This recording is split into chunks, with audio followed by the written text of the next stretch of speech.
Selamat datang di channel Cerita Cinta, channelnya Cerita Cinta Romantis. Sebelum lanjut, mohon dukungannya dengan like dan subscribe dulu.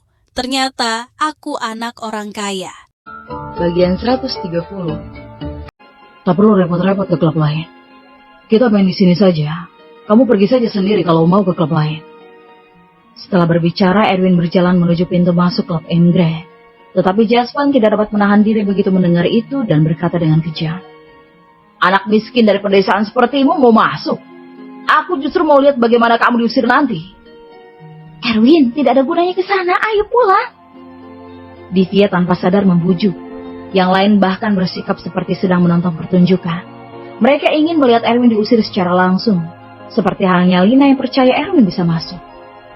Setelah pintu terbuka, seorang manajer akun keluar untuk menghadapi Erwin. Tetapi begitu Erwin mengeluarkan kartu platinum, manajer akun tersebut langsung terkejut. "Tuan, saya harus meminta petunjuk dari manajer umum. Mohon tunggu sebentar." Manajer akun itu masuk dengan kartu platinum untuk meminta petunjuk dari manajer umum. Erwin berdiri di depan pintu masuk sambil menunggu. Sementara Jasvan yang berdiri sejauh lebih dari 10 meter sedang memandang Erwin soal Erwin itu orang bodoh dengan tatapan penuh sarkas. "Bodoh sekali, kenapa masih menunggu di sana? Manajer akun itu sudah menolaknya, tapi dia masih bersikeras tidak ingin pergi." "Jangan bilang seperti itu, dia itu dari pedesaan, jadi belum pernah melihat dunia luar yang penuh kemewahan. Kita tak punya waktu buat menunggu di sini dengannya, ayolah kita ke klub lain saja." Mereka terlihat sudah tidak sabar, berbalik dan hendak pergi. Tapi pada saat ini, manajer akun itu keluar lagi dan berbicara sejenak pada Erwin dengan hormat dan Erwin mengangguk puas. Erwin berjalan ke arah mereka. Jasvan dan yang lainnya sedang menunggu Erwin dijadikan sebagai bahan lelucon. Tetapi sebelum sempat membuka mulut, Erwin sudah berbicara lebih dulu kepada Divya. "Sudah boleh masuk sekarang. Kita beri ruangan tingkat mahkota." Apa? Apa kau bilang? Kita sudah boleh masuk sekarang?" Para anak kaya termasuk Divya tampak tidak percaya dan terkejut. Mengira Erwin ini hanya berbohong dan menyombongkan diri. "Cara macam apa itu? Kau pikir kau itu siapa? Bisa masuk hanya modal mulut saja. Kau bahkan membual tentang ruang tingkat mahkota. Asal kau tahu ya, ruang tingkat mahkota itu bukan ruang yang bisa dimasuki hanya dengan modal uang. Dasar udik!" teriak Jasvan. Mana mungkin dia ingin dipermalukan oleh anak pedesaan. "Terserah mau percaya atau tidak. Lina, ayo kita masuk. Mereka bilang akan gratiskan semua biayanya." Erwin meraih tangan Lina dan berjalan masuk. Tapi Lina menghentikan langkah kaki dan berkata pada Divya, "Divya, jangan ragu-ragu lagi. Ayo masuk. Digratiskan." Divya semakin bingung. Ini mustahil. Situasi di depan matanya ini sudah di luar imajinasi.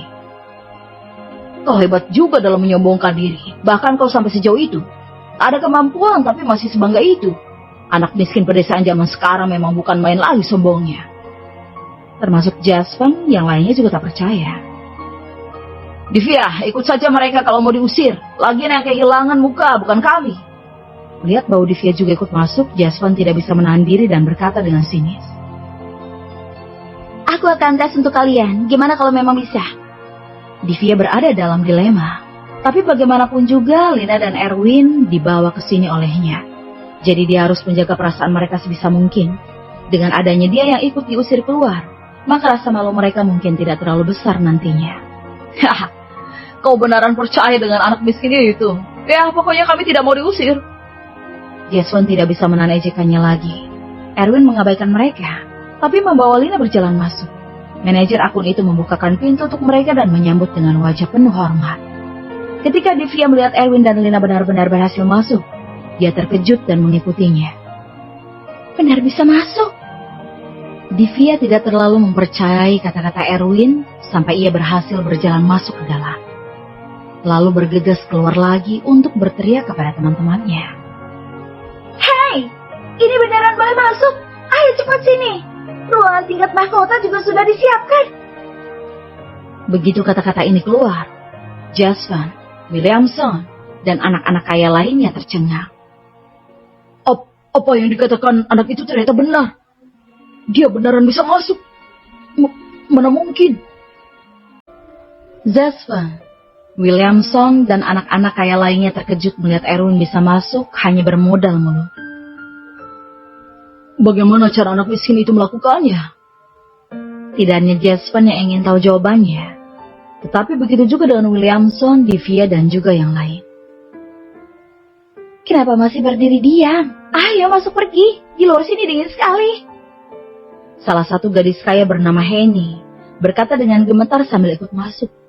Kemudian diikuti oleh 2 gadis lainnya. Mereka semua mengenakan rok, jadi sangat kedinginan ketika angin malam bertiup. Ketika para gadis masuk, hanya tersisa 3 pemuda kaya yang saling menatap. Tapi mereka pada akhirnya ikut juga. Meskipun ini sedikit memalukan, mereka masih sangat tertarik untuk masuk dan melihat ruangan tingkat mahkota dari klub M Grand. Setelah Erwin, Lina dan yang lainnya masuk ke dalam, mereka langsung dipandu oleh manajer akun ke ruangan tingkat mahkota di lantai 2. Tapi manajer akun itu juga mengingatkan mereka dengan sangat serius. Seseorang sudah menyewa seluruh tempat ini. Jika tidak ada situasi khusus, tolong jangan keluar dari ruangan ini atau itu akan menyinggung orang yang menyewa dan akan mempersulit semua pihak. Manajer, apa boleh tahu siapa yang menyewa tempat ini? Divya sangat ingin tahu. Orang yang dapat menyewakan seluruh klub M Grand ini bukan sekedar kaya raya, tapi juga luar biasa berkuasa. Ini melibatkan privasi pelanggan dan sementara ini harus dirahasiakan. Tapi tolong, ingat apa yang saya sampaikan barusan. Walaupun terjadi sesuatu di luar, tapi jangan keluar atau itu bisa membahayakan keselamatan Anda semua.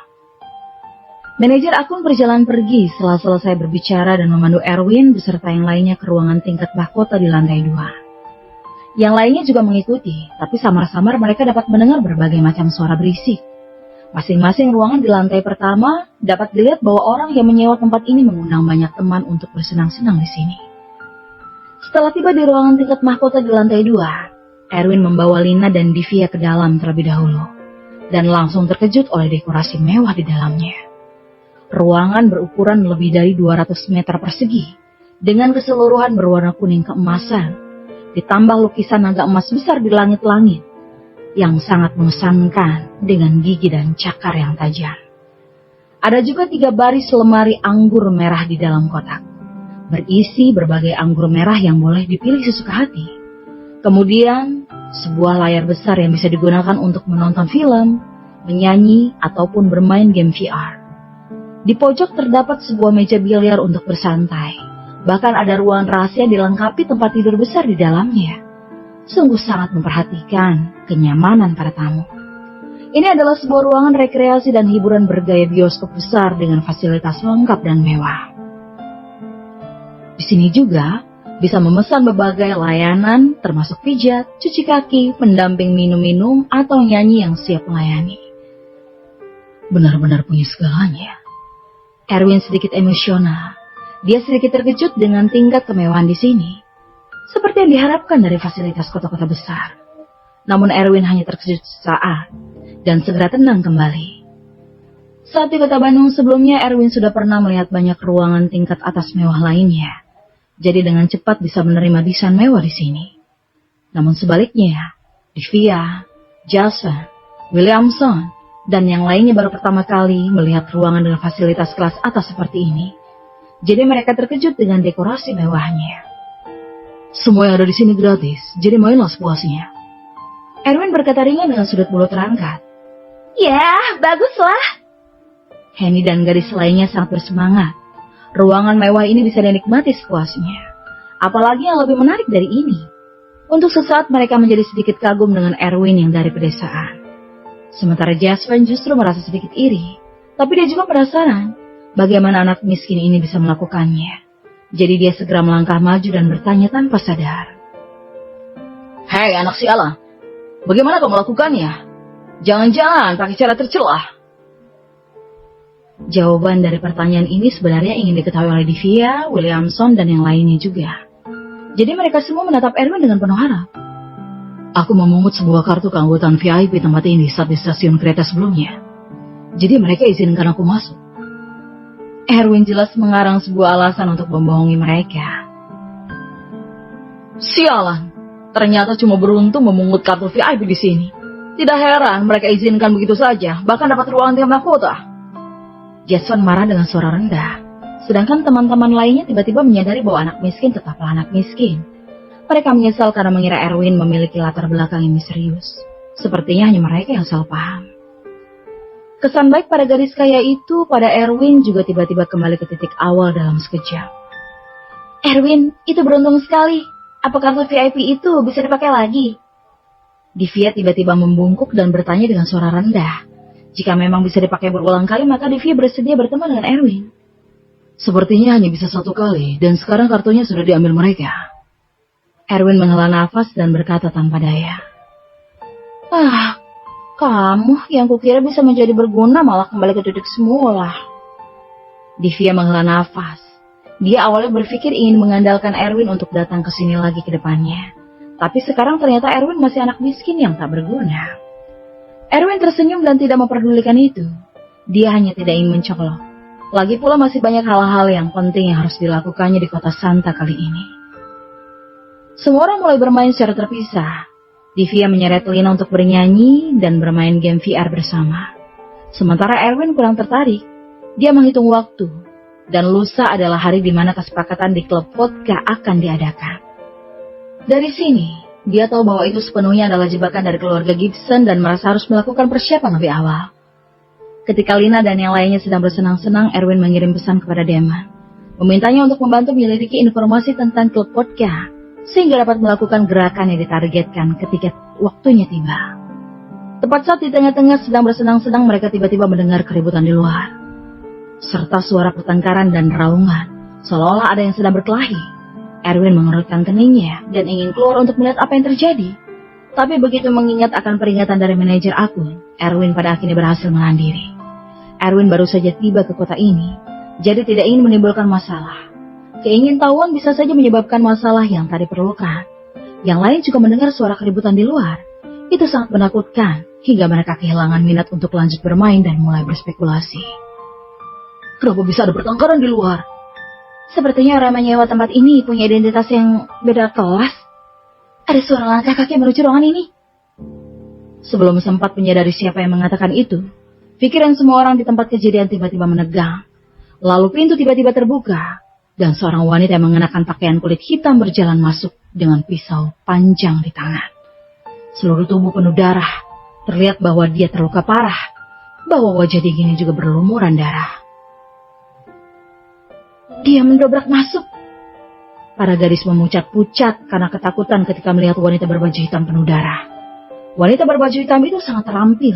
Meski terluka, kecepatannya tidak melemah. Setelah menerobos masuk, dia langsung meraih Divya dan paling dekat dengannya. Lalu mengancam Erwin dan yang lainnya dengan pisau di leher Divya. Siapapun yang berani bilang aku ada di sini, akan kubunuh dia. Saat berbicara, wanita berbaju hitam itu memaksa Divya bersembunyi di kamar rahasia dalam ruangan ini. Tolong aku. Wajah Divya menjadi pucat karena saking takutnya dan ia hampir menangis. Dia tidak menyangka hal buruk dan sial seperti ini akan terjadi padanya. Jasper, Williamson, Henny dan yang lainnya ketakutan sampai tidak berani berbicara karena tidak pernah mengalami hal seperti ini. Erwin mengurutkan keningnya, merasa malam di sini tidak akan berakhir damai.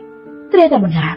Tak lama setelah wanita berbaju hitam itu memaksa Divya bersembunyi di ruangan rahasia, sekelompok besar orang menyusul datang, yang dipimpin oleh seorang pria botak dengan kalung emas tebal dan pisau panjang berlumuran darah di tangan. Di belakangnya diikuti oleh lebih dari selusin bawahan yang menyusul. Masing-masing dari mereka juga membawa pisau dengan aura membunuh yang kuat. Tadi ada seorang wanita berpakaian serba hitam yang masuk ke sini, kan? Pria botak yang bertanggung jawab itu berkata kepada Erwin dan yang lainnya dengan nada yang dingin. Penampilan pria botak tersebut sangat menakutkan. Ditambah tubuh setinggi 1,9 meter, penuh aura membunuh itu, yang semakin membuat Jasper, Williamson, dan yang lainnya merasa takut. Para gadis bahkan sudah memucat dan saling berpelukan. Akan kutanya sekali lagi, tadi ada wanita berpakaian serba hitam yang baru saja masuk ke sini, kan? Dia terluka dan mengeluarkan banyak berdarah.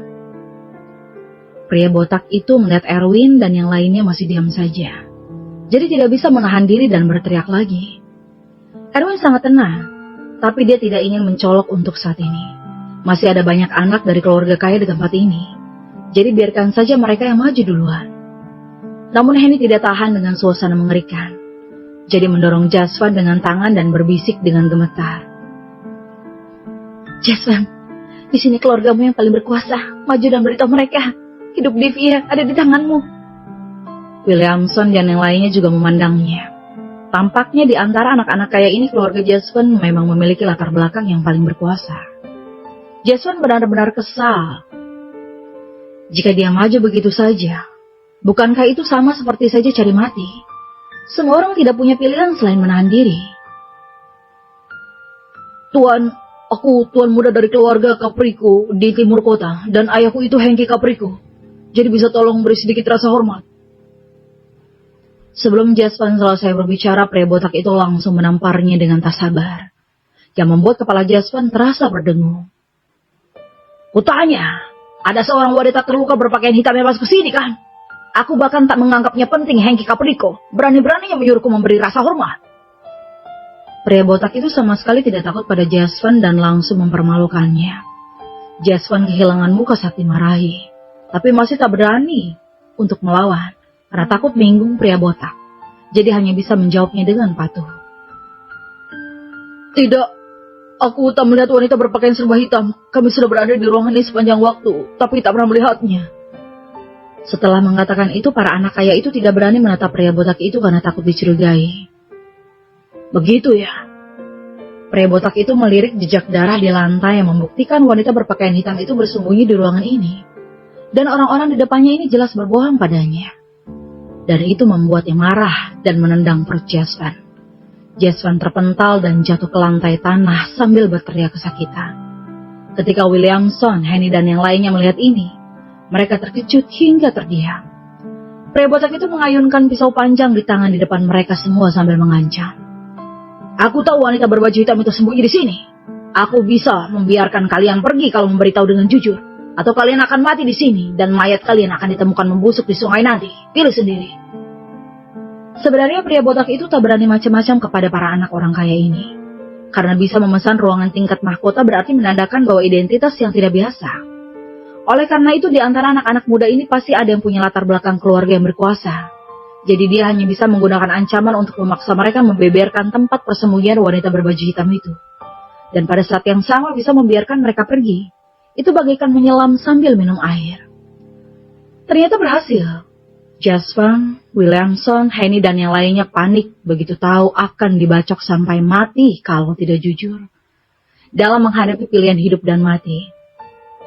Mereka tak lagi untuk peduli dengan pertemanan. Jaswan adalah orang pertama yang buka mulut. Aku tahu. Wanita itu sembunyi di kamar rahasia ruangan ini. Benar, dia ada di sana. Kami sudah jujur, tolong biarkan kami pergi sekarang. Henny sudah hampir meneteskan air mata karena takut. Bagus, pergilah. Mata pria botak itu tertuju pada kamar rahasia di belakang ruangan dan memang ada bekas darah di dinding sana. Yang membuktikan bahwa apa yang mereka katakan tidak berbohong sama sekali. Beneran boleh pergi. Henny dan yang lainnya takut pria botak itu bohong. Keluar sebelum aku berubah pikiran. Pria botak itu berteriak. Dan hal itu membuat Jaswan, Williamson, Henny dan yang lainnya tidak berani tinggal diam lagi dan kabur secepat mungkin. Semua anak-anak kaya tadi sudah melarikan diri. Hanya Erwin dan Lena yang tersisa di dalam ruangan. Erwin diam-diam mengerutkan kening karena ini. Bukankah tindakan Jaswan dan yang lainnya barusan tidak berbeda dengan memaksa wanita berbaju hitam itu untuk membunuh Divya? Jika memang demikian, reaksi wanita berbaju hitam yang bersembunyi di kamar rahasia saat mendengar anak-anak kaya itu membeberkan semuanya demi nyawa sendiri adalah mengencangkan pisau di tangan. Tak kusangka teman-teman tidak memikirkanmu sama sekali. Bahkan tidak peduli dengan hidupmu demi nyawa mereka sendiri. Kata wanita berbaju hitam itu dengan nada dingin. Divya juga merasa sangat putus asa. Suara-suara dari luar dapat terdengar. Jadi dia sudah mendengar apa yang dikatakan Jaswan, Henny dan yang lainnya barusan. Dasar sekelompok bajingan yang tak ada rasa pertemanan sama sekali. Divya akhirnya tahu sifat asli dari sekelompok orang ini. Yang hanyalah sekelompok teman bertopeng palsu. Kalau begitu, jangan salahkan aku karena membunuhmu. Wanita berbaju hitam itu berdarah dingin. Jadi akan melakukan apa yang dia katakan. Lagi pula teman-teman Divya sudah merusak perjanjiannya dulu. Jadi jangan salahkan dia melakukan hal yang sama. Bersamo.